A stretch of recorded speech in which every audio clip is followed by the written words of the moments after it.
A long time ago, in a quiet corner of a kingdom that most maps forgot to label, there stood a small mill by a gentle river.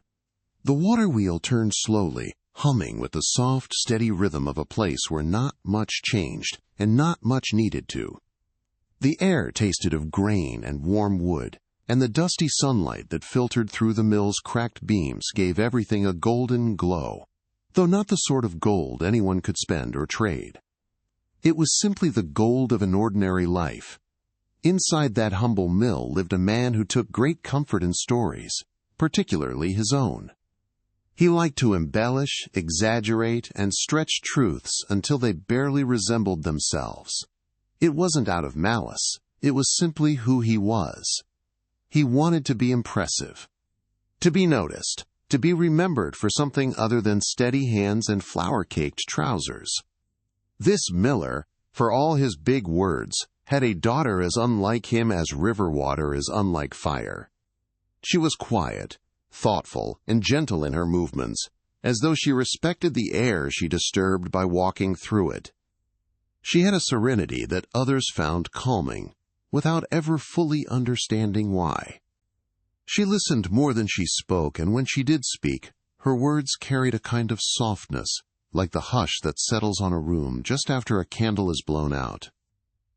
Though she helped her father with his work, she often slipped away to the riverbank, where she would sit with her skirts pooled around her, her eyes lost in the drifting reflections of the clouds above.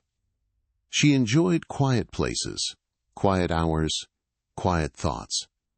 Life might have gone on this way indefinitely, had the king's procession not passed through the village one unusually warm morning. It began with the sound of hooves and armor, the kind of noise that does not belong in a sleepy settlement. The villagers paused in their work, shading their eyes against the sun as the royal banners came into view.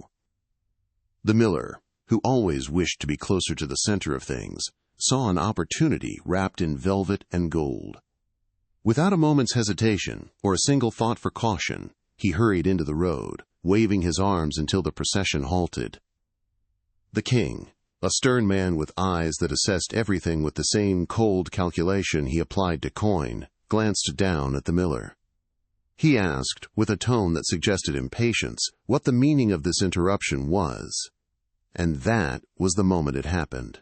That single, fateful second in which the miller's mind, swollen with ambition and a desire to finally stand out, betrayed him entirely.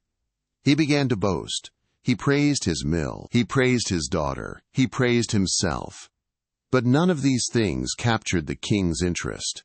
So the miller reached for something grander, stranger, more impossible. He said that his daughter could spin straw into gold. The king's expression sharpened, as though he had tasted something unexpectedly sweet. Gold, real gold, was a topic that softened even the sharpest rulers. The miller, suddenly aware of the magnitude of what he'd said but too far gone to step back, attempted to cushion his claim. But it was too late. The king dismounted. He asked to see the girl, and a man whose pride had grown far beyond his sense could do nothing but agree. The miller's daughter was brought to the castle before the day was out. She walked in silence beside the royal guards, her fingers trembling against the folds of her gown. Her father trailed behind, offering half-whispered apologies she could barely hear. Her heart ached with confusion. She had done nothing wrong, and yet she was being taken from her home, from the river she loved, from the life she knew. The castle loomed like a shadow cast over the world itself, its cold stone towers reaching toward a sky turning blue with dusk. Inside, torches flickered against the walls, their flames wavering like nervous breaths. The king led her down corridor after corridor, each colder than the last. He spoke little, only glancing back occasionally to ensure she followed. At last, they reached a door of heavy wood reinforced with iron bands. When he pushed it open, she felt her breath catch. The room was filled with straw, piles and piles of it reaching nearly to the ceiling. A spinning wheel sat in the center like a single fragile bone among giants. The king turned to her with an expression that was not unkind, but certainly not warm. He told her she had until morning to spin all the straw into gold. If she succeeded, she would be rewarded. If she failed, Well, he didn't need to finish the sentence. His eyes did it for him, and then he left her there, locking the door from the outside. She stood amid the heaps of straw, feeling very small and very foolish, though none of this had been her choice. The room smelled of dry fields and dust, and the air held a chill that made her wrap her arms around herself. She walked to the spinning wheel, touching it lightly as though it might vanish if she pressed too hard. It did not vanish. It sat there just as useless as she feared it would be. She sank down beside it, tears gathering at the corners of her eyes. She was not one to cry easily, but the weight of her situation pressed against her chest, squeezing out the quiet she normally found strength in. She whispered into the silence, perhaps hoping the walls would soften enough to listen. She said she did not want to die. She said she did not understand why lies spoken by someone else had become her burden to carry, and then, exhausted by fear, she let her tears fall. It was past midnight when the sound came, a soft, strange rustling, like someone sifting through leaves on a forest floor. She lifted her head, wiping her face with the back of her hand. She looked around the room. Nothing should have been able to enter, yet there he was. A small man, no taller than her waist, stepped into the torchlight. His limbs were wiry, his hair like curling straw, and his eyes sparkled with the delight of someone who found the world endlessly amusing. He smiled at her, the corners of his mouth curling up like a secret. He asked why she cried. His voice was oddly warm, melodic, though threaded with a kind of mischief. She hesitated before answering, uncertain about trusting such a strange creature, but she was far beyond the luxury of caution. She told him the truth, the whole truth, from her father's foolish boast to the king's unyielding command. The little man nodded slowly, then asked what she would give him if he did the task for her. She searched her pockets, her bodice, anywhere she might have hidden something of worth. She had only her necklace, a simple thing, precious only because it had been her mother's. She held it out with trembling fingers. He examined it, smiled his approval, and slipped it into a pocket hidden somewhere in his odd clothing. Then, with a cheerful hop, he climbed onto the stool before the spinning wheel. He touched the straw and began to spin. The wheel whirred softly at first, then faster, faster still, until it moved with such precision and speed that it seemed almost alive. The straw twisted and shimmered, transforming thread by thread into gleaming gold. The girl watched in astonishment, her fear forgotten, replaced by a kind of spellbound quiet. The golden thread pooled gently onto the floor, reflecting the torchlight in ripples of warm brightness. By dawn, the entire room glowed. Every stalk of straw had been turned to gold. The little man hopped off the stool, gave her a small, satisfied bow, and vanished into the dimness, as though he had never been there at all. When the king returned and saw the mountains of gold, his eyes widened, glowing greedily in the morning light. He praised her, but the praise felt hollow. It trembled with hunger. He ordered her to follow him to another room, larger, filled with twice as much straw. And just as before, he locked her inside. She stood in the doorway, looking at the impossible task laid before her. The torchlight flickered across the straw, making it seem endless, like a harvest field without a horizon. She pressed a hand to her chest, feeling her heartbeat flutter frantic and fragile beneath her ribs. Night fell slowly, the minutes stretching in aching silence. She wondered if the little man would return. She wondered if she should even hope for it. But as the moon climbed high and the room grew colder, the rustling sound returned. He appeared again, slipping out from behind a bale of straw as though he had been part of it all along. He asked what she would give him this time. She offered a ribbon from her hair, all she had left. He accepted it with a grin, and once again set to work. The wheel spun, the straw shimmered. The gold accumulated like warm sunlight folded into thread. When morning came, the second room was filled with gold, brighter and more breathtaking than the first. The king's delight deepened into something dangerous. Without hesitation, he led her to a third room, larger than both the others combined. The straw towered above her, casting long shadows that reached like fingers across the stone floor. The king told her that if she succeeded again, he would make her his queen, but if she failed, she would pay the price for deceiving him. The door closed behind her with a heavy, echoing thud, and she was alone once more. Her tears came quickly this time. She had nothing left to offer, nothing left to bargain with. She knelt beside the spinning wheel, her hands trembling, her breath uneven.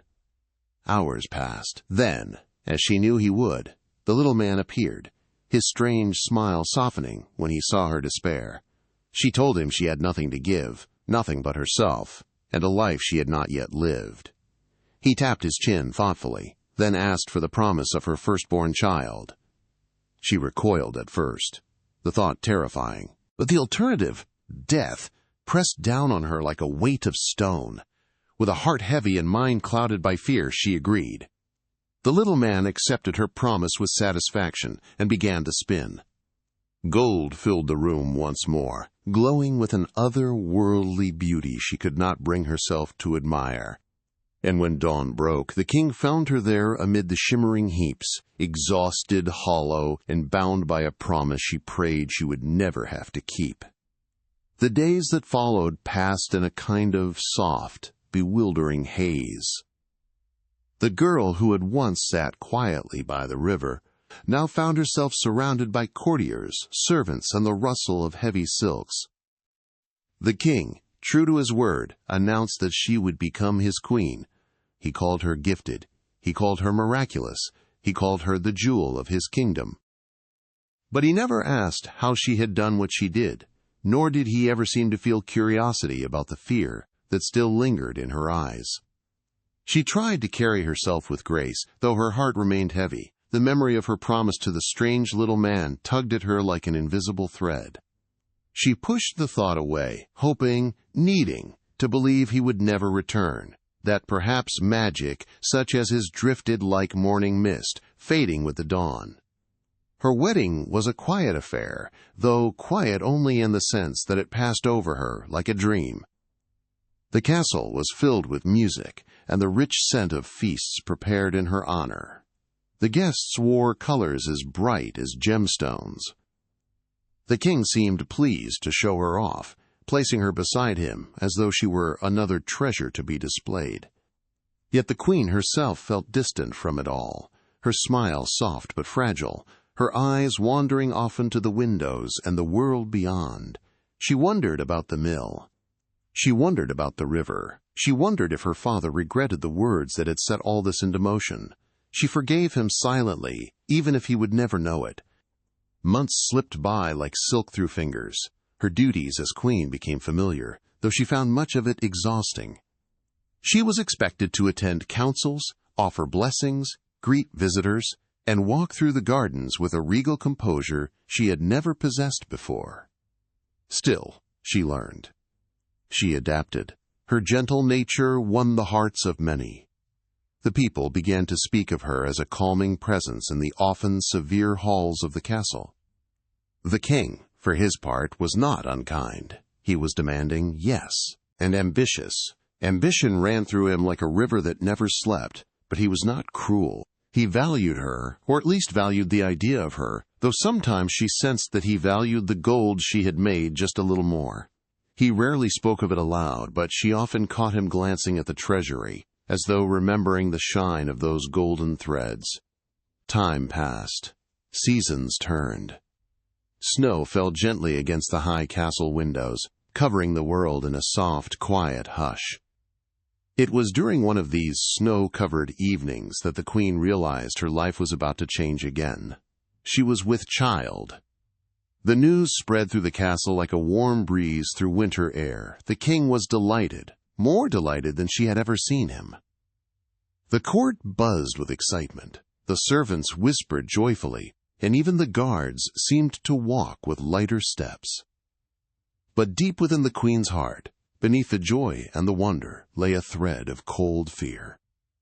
Her promise, spoken in desperation, sealed in a room filled with straw, returned to her with terrifying clarity. The little man had not asked for gold, or jewels, or trinkets.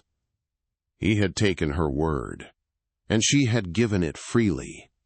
For the first time in many months, the queen struggled to sleep. Her dreams were restless. She often awoke in the night, her hands instinctively resting on her stomach, as though trying to shield the life growing within her. She said nothing to the king. She could not bear to speak of the promise aloud, afraid the very air might carry the words to the wrong ears.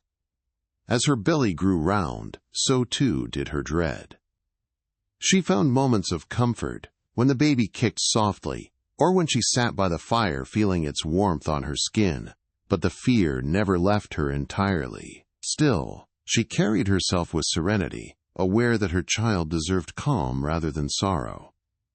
Spring arrived, bringing with it the scent of blooming flowers and the warmth of sunbeams spilling through the windows.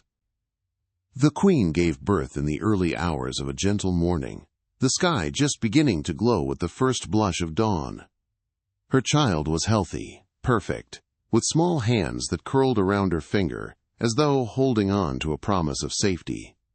The queen felt a kind of joy she had never known. The world, for a moment, became soft and bright and filled with possibility. She whispered lullabies she remembered from her childhood. She breathed in the sweet scent of newborn skin. She pressed a kiss to the baby's tiny forehead, feeling a fierce, protective warmth spread through her chest. But joy often has a shadow, and hers arrived sooner than she hoped. On the third night after the birth, as the castle slept and moonlight pooled across the floor like milk, the air in the queen's chamber shifted. The candles flickered as though startled. A quiet rustling broke through the stillness. She knew, before she even turned, that he had come. The little man stepped out from between the curtains, the same mischievous smile playing on his lips, though now it held a sharper edge. He congratulated her with a bow, as though her child were a gift he had been eagerly awaiting. And then he asked for the baby. The queen clutched her child to her chest, her breath trembling, her heart pounding with a force that made her whole body shake. She pleaded with him, softly at first, then with desperate urgency. She offered him jewels, lands, riches beyond imagination. She promised him gold, real gold, not spun or enchanted. She could give him anything he wished. But the little man shook his head. A promise was a promise. His voice was gentle, almost kind, but utterly unwavering. The queen cried, her tears soaking into the baby's blanket. She felt helpless, trapped once again by words spoken in fear. Yet something in her desperation seemed to stir a fragment of mercy within the little man. He tilted his head, considering her. And then, after a long, tense silence, he offered her a chance. If she could guess his name within 3 nights, he would release her from the promise. If not, the child would be his. When he vanished, the room felt impossibly empty. The queen spent the next day gathering every name she had ever heard, common names, noble names, old names whispered in stories. When the little man appeared that evening, she recited them one by one, her voice trembling with hope. But each time she spoke, he laughed, shaking his head with amused delight. "No, that is not my name." On the second day, she sent messengers to every corner of the kingdom. They returned with scrolls filled with strange names, foreign names, old names that sounded like wind rushing through caves. She memorized them all. She stayed awake until the candles had burned to stubs, repeating them in her mind like prayers. That night, she named every one of them, but the little man only danced in circles, his laughter echoing like distant bells. No, none of those are my name." When he left, the queen felt her strength waver. Her baby slept peacefully beside her, unaware of the danger, unaware of her fear. The queen brushed her fingers over the child's soft cheek, whispering promises that she did not know if she could keep. On the third day, the queen's last hope arrived unexpectedly. One of her messengers returned at sunset, breathless and dust-covered, his horse foaming from the long ride. He bowed deeply before her and told her what he had seen. He had traveled deeper into the forest than he intended, into a dark place untouched by roads or paths. There, in a small clearing, he had spotted a fire burning. And around that fire danced the little man, singing, spinning, tossing twigs into the flames with wild delight. But the oddest part had been his song. The messenger repeated it carefully, each word like a key turning in a lock. Tomorrow, the queen will never win. For my name is Rumpelstiltskin. The queen felt something inside her lift, a weight she had been carrying for far too long.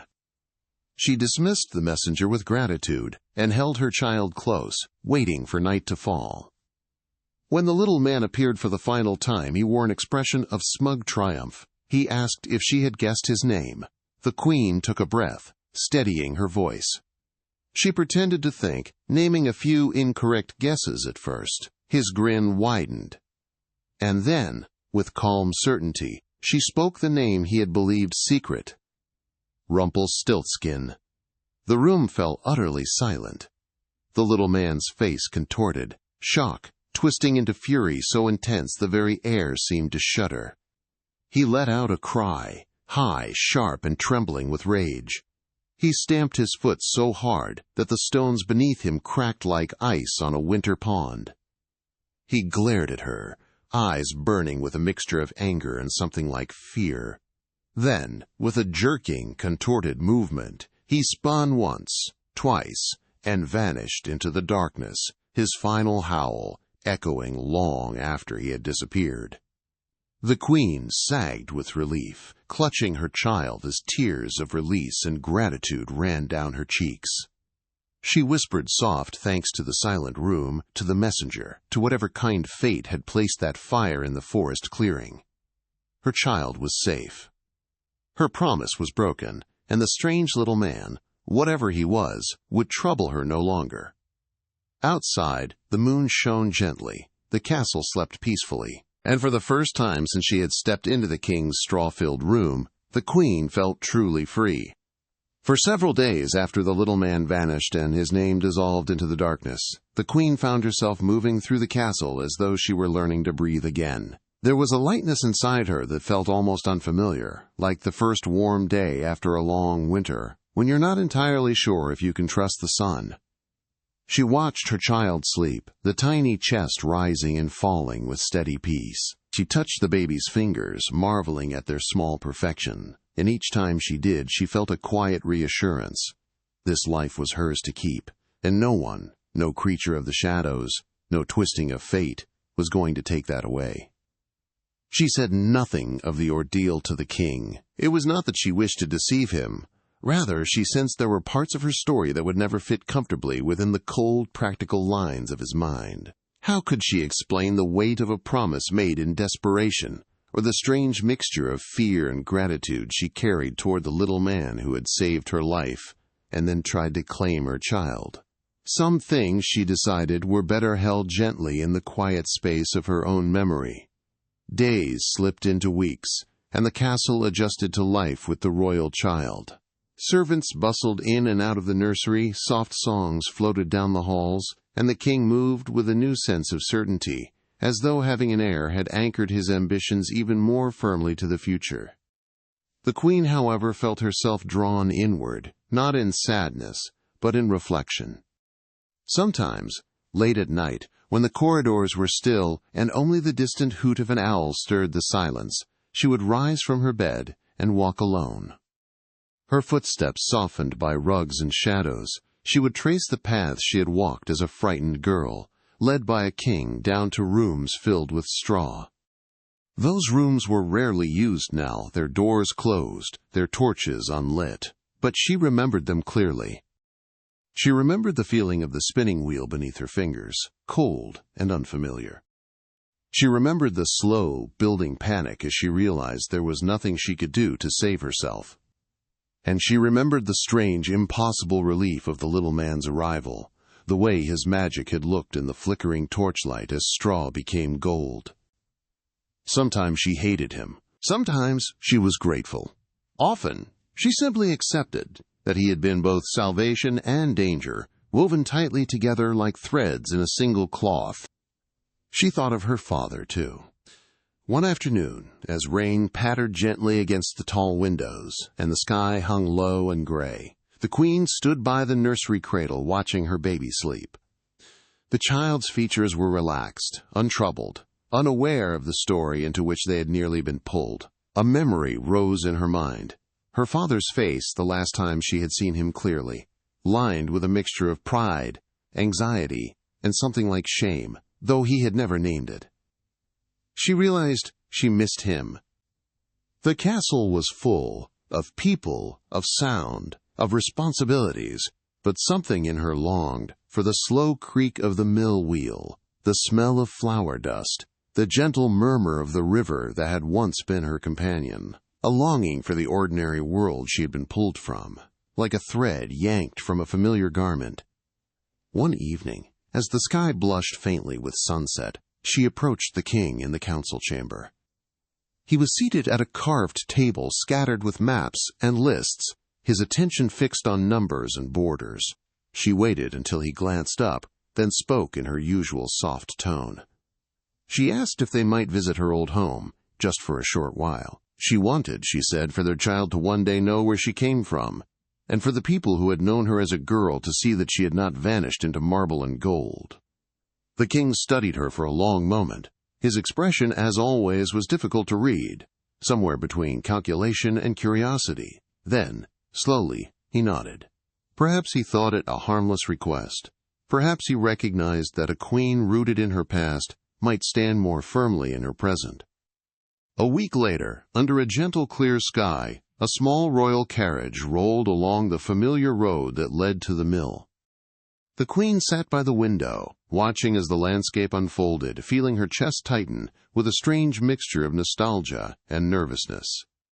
Fields swayed in the breeze, dotted with wildflowers. The river curved alongside the track like an old friend walking beside them.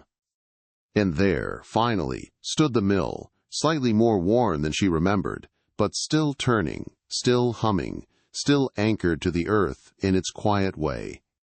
Her father was outside, stacking sacks of grain. His hair had grown grayer, his shoulders a little more stooped. When he looked up and saw the carriage, his eyes widened. For a moment he froze, as though a story he'd once told had suddenly stepped out of his imagination and become real in front of him.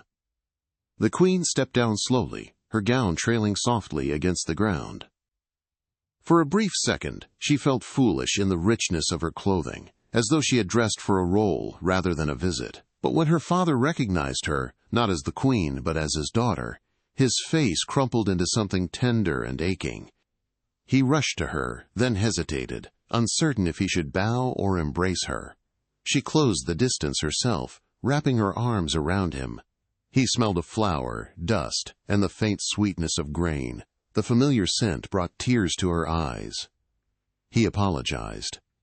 The words tumbled out of him quietly, stripped of the boasting that had once carried everything he said. He spoke of his foolish pride, of the lie he had told, of the fear that had haunted him ever since the king had taken her away. He confessed that for many nights he had stood here by the mill, looking toward the road, wondering if she would ever return.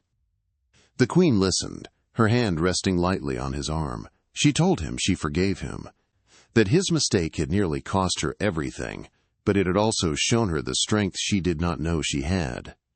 She spoke gently, understanding that he had not needed grand scoldings. He had punished himself far more thoroughly than anyone else ever could.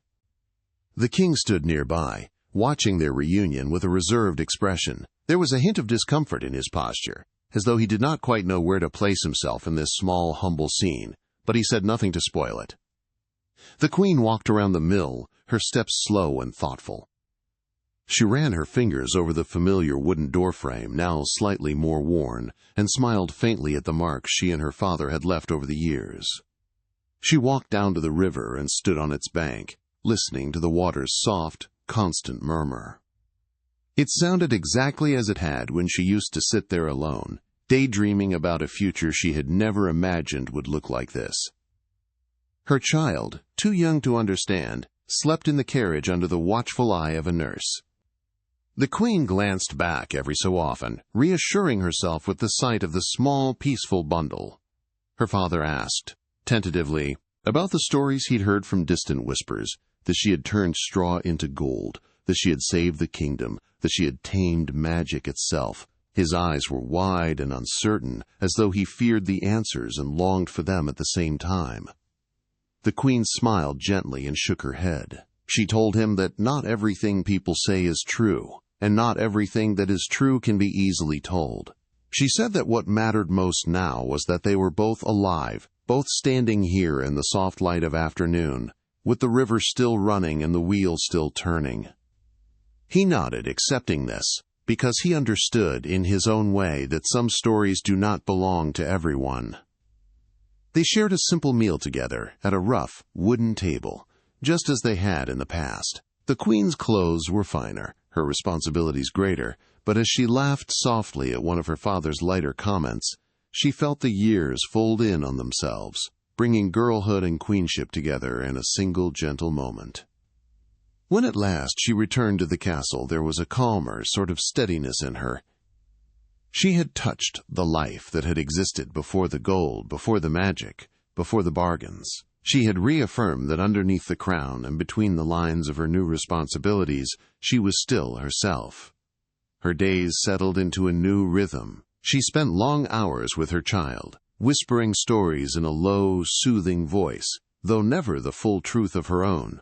Instead, she spoke of rivers that remembered your footsteps, of mills that hummed like lullabies, of forests that held both danger and wonder. When the child fussed or cried, she would sway gently, her voice a quiet stream of comfort. As time went on, the queen noticed something about herself. Where once she had been content simply to observe, to sit in silence by the water, she now found herself wanting to shape the world around her just a little. Not like the king, who sought to expand borders and gather wealth, but in quieter ways. She spoke with the servants about their lives, listening carefully, adjusting small injustices where she could. She suggested that leftover food from banquets be sent to the village rather than wasted. She asked that the castle's tailors repair clothing for the poor in their quieter hours. The changes were small, almost invisible from outside, but each one rippled softly through the fabric of the kingdom. People began to say that the queen's presence brought a kind of gentleness to the hard edges of court life. They did not know about the night she had spent in rooms filled with straw, or the bargain she had nearly paid with her child, but they benefited from the lessons she had carried away from those rooms. That desperation makes us promise what we should never have to promise, and that any power worth having is not built on fear. The king noticed the shifts as well. At first he viewed them with mild suspicion, unsure whether kindness might somehow weaken the strength of his reign. But over time, he saw that the people grew more loyal, not less, that gratitude could be as binding as fear, and more lasting. Slowly, almost reluctantly, he began to trust her judgment. On quiet evenings they would sit together in the garden as the light softened and the air cooled. The king would speak of trade routes and alliances, of numbers and strategies. She would listen, then offer gentle questions, nudging his thoughts toward a broader perspective, toward the people who lived along those trade routes, the families behind those numbers. It was not a grand transformation, but a gradual softening, like stone worn smoother by persistent water. Still, even in this calmer, brighter chapter of her life, the queen never fully forgot Rumpelstiltskin. Sometimes, when she passed a shadowed corner or heard the soft creak of wood in an empty room, a memory of his small, wiry figure would rise before her. Those sharp, clever eyes, that strange mixture of playfulness and menace. She would wonder where he had gone, whether he had found some other bargain to bind, some other desperate soul to strike a deal with. She did not hate him, not entirely. He had saved her life 3 times. Without him, she would never have become queen. Without him, her child would never have been born into safety. And yet he had also demanded a price too terrible to bear. In quieter moments, she understood that beings like him lived at the edges of human need, drawn to the places where fear was strongest and hope was thinnest. She could not change what he was, but she could change the kind of world in which people might feel forced to call on him. So she did what she could. Years later, when her child had grown old enough to listen with wide, wondering eyes, she told a softened version of her story. Sitting by the window as evening gathered around them, she cradled a mug of warm drink between her hands and spoke in a low, steady voice. She told of a girl whose father had made a foolish boast, of a king who believed that gold could solve all problems, of rooms filled with straw and a strange little man who spun magic in the dark. But she also told of courage discovered in desperation, of the power of knowing someone's true name, and of the quiet strength found in choosing kindness where others chose fear. She did not mention her own title in the story. She did not say that the girl had become queen. Instead, she let the tale rest gently in her child's mind, as something slightly apart from their reality, though still close enough to feel familiar. When she reached the part where the girl guessed the little man's name, she slowed her speech, lowering her voice as if sharing a secret with the night itself. Her child listened, eyes wide, breath soft and even. And when the story came to rest, when the little man vanished and the girl held her child safe in her arms, the queen fell silent. The room around them felt warm and still, the air thick with the comfort of stories that are both warnings and lullabies. Her child shifted closer, resting a head against her arm. The queen stroked their hair gently, her fingers moving in slow, soothing patterns. In that peaceful hush, she understood that this, more than gold, more than crowns or titles, was the true reward she had brought back from her ordeal, the ability to turn fear into wisdom, and wisdom into gentleness. The world outside would always have its shadows. There would always be strange bargains waiting at the edges of despair, always whispers of magic that came with hidden costs. But here, in this quiet room, with the steady rhythm of breathing and the softness of held hands, there was something stronger. A promise, not born of desperation but of love. And this was a promise she knew she would always keep. As the years passed, the queen's life unfolded with a rhythm that felt both steady and quietly wondrous. She grew into her role not through authority or grandeur, but through a kind of gentle persistence. She moved through the castle halls like warm light moves through leaves, softening, calming, casting long, peaceful shadows that made even the coldest stone feel a little less severe. The child she had nearly lost grew strong and curious. From infancy, there was something bright-eyed and alert in the little one, as though the world shimmered in ways only they could see. The queen encouraged this curiosity, offering stories, long walks in the gardens, and time by the river when visits to her old home were possible. She believed that a child raised in gentleness would grow not only wise but kind, and she poured her heart into creating such a world for them. The king, though still a man of ambition, found his edges softened by fatherhood. Perhaps it was the way the child's tiny hand would grip his finger, or the earnest laughter that bubbled up whenever he attempted to entertain them, that made something inside him shift. His priorities began to spread out, not losing their sharpness entirely, but rearranging themselves. Where once he had thought only of land and gold and legacy, he now found himself thinking of safety, stability, and the future in quieter ways. Despite this new warmth that had settled over the royal family, the queen never lost her awareness of how fragile peace could be.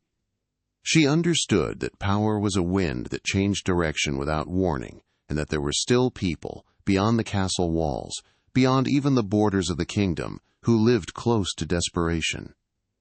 It was from desperation, after all, that her own story had been shaped. So she began to advocate gently for those who struggled. The farmers in harsh winters, the widows left without support, the children with nowhere to lay their heads. She never commanded, she suggested. She never demanded, she offered alternatives. Her influence was a quiet river, carving new paths through persistence rather than force. And over time, the king learned that his strongest ally was not his sword or his treasury, but the soft voice beside him, the one that saw people not as pieces on a map, but as lives with stories of their own. Yet still, on certain evenings, when dusk settled softly and the castle grew hushed, the queen would feel the faint stirring of old memories. She would recall the flicker of torchlight in rooms filled with straw, the sound of whirring spinning wheels, the glinting golden thread pooling like liquid sunlight at her feet. She would remember the strange, secretive smile of the little man, the way his laughter had tingled at the edges of her nerves. She wondered sometimes whether he truly had vanished into nothing, or whether he had simply retreated to some shadowed corner of the world waiting for another desperate soul. She knew his kind did not simply disappear. They drifted, they watched, they waited. But she also knew that she had faced him and won, and that knowledge brought her comfort. One day, when the child was old enough to walk steadily and begin asking questions in an endlessly curious stream, the queen took them on a quiet journey to the mill. It was spring again, fresh, green, blooming, and she felt drawn to show her child the world that had shaped her before the castle walls had risen around her life. They arrived to find the mill wheel turning lazily, its wooden paddles dripping with the river's cool spray. Birds darted between the trees, singing bright, lilting notes that danced through the air. The queen's father stepped out from the doorway, wiping his hands on his apron. He had grown older, but his eyes lit up instantly when he saw them. He greeted the child with a kind of reverent awe, as though they were a miracle he had not dared hope to witness. The queen watched as her child explored the mill with wide, fascinated eyes, touching the grain sacks, peering into wooden crates, listening to the rhythmic creak of the wheel. Her father guided them gently, explaining his work in simple terms, delighting in their curiosity. It was a small thing, humble, ordinary, but to the queen it felt profound. After the tour, she walked alone to the riverbank, inhaling the familiar scent of water, earth, and wildflowers. She stood barefoot at the edge, letting the cool water lap over her toes, feeling a sense of groundedness that she rarely felt in the castle. The world here seemed softer, slower, truer. Her child wandered over, clutching a small handful of pebbles. They dropped each pebble into the river with careful precision, watching the ripples spread outward. The queen crouched beside them, dipping her fingers into the water. The ripples mingled with hers, widening together. In that quiet moment, she realized something. Stories, like ripples, spread far beyond their beginnings. Her own story, shaped by fear and magic and a bargain nearly paid with a life, had expanded outward into new choices, new kindnesses, new futures. And perhaps that was how she had truly broken the curse of Rumpelstiltskin, not simply by learning his name, but by refusing to let fear rule her life afterward. By becoming gentle where she could have become hardened, by offering mercy where she could have clung to bitterness. When they returned to the castle that evening, the sky painted itself in long strokes of gold and rose-colored light. The queen tucked the child into bed, humming a soft lullaby that drifted through the dimly lit nursery like a warm breeze. She brushed a hand over the child's forehead, smoothing back their hair, and sat beside them until sleep settled gently over their features. Later that night, she found herself drawn to the balcony outside her chamber. She stepped out into the cool air, letting it brush against her skin like a quiet reminder that the world was vast and full of stories, ones she would never know, ones she might never understand. She looked out over the landscape below, seeing the faint shimmer of the river in the distance, the lights of the village flickering like tiny, determined stars. She thought of her father, growing older but steadier. She thought of the king, changing in small but meaningful ways. She thought of her child, growing each day into someone new, a blend of past and future, fear and hope, shadows and light. And then, almost unexpectedly, she thought of Rumpelstiltskin. Not with fear, not with anger, but with a kind of quiet reflection. She wondered where he was now, whether he still danced around fires in deep forests, whether he still sang his strange songs, boasting secrets to the night, whether he still sought out those who would bargain with him in moments of desperation. She wondered if he ever thought of her, of the girl who had guessed his name and broken his power. But she did not linger long on these thoughts. Instead, she let them drift away on the soft night breeze, carrying them into the distance like dandelion seeds. Because the truth was simple, he no longer held any part of her life. She had outgrown the shadow he once cast. And the light she lived in now was far too gentle, far too warm, to ever allow him back in. The queen stepped back inside, closing the balcony door softly behind her. The candles flickered in their sconces, casting golden halos across the walls. She lay down beside the king, who stirred slightly in his sleep but did not wake. She listened to his breathing, steady and even, and felt herself settle into the quiet rhythm of the room. Sleep came to her slowly but peacefully, like a soft wave rolling in from a far shore. And as she drifted, she held not fear, not memory, but a gentle truth. Some stories begin in darkness, but they do not have to end there.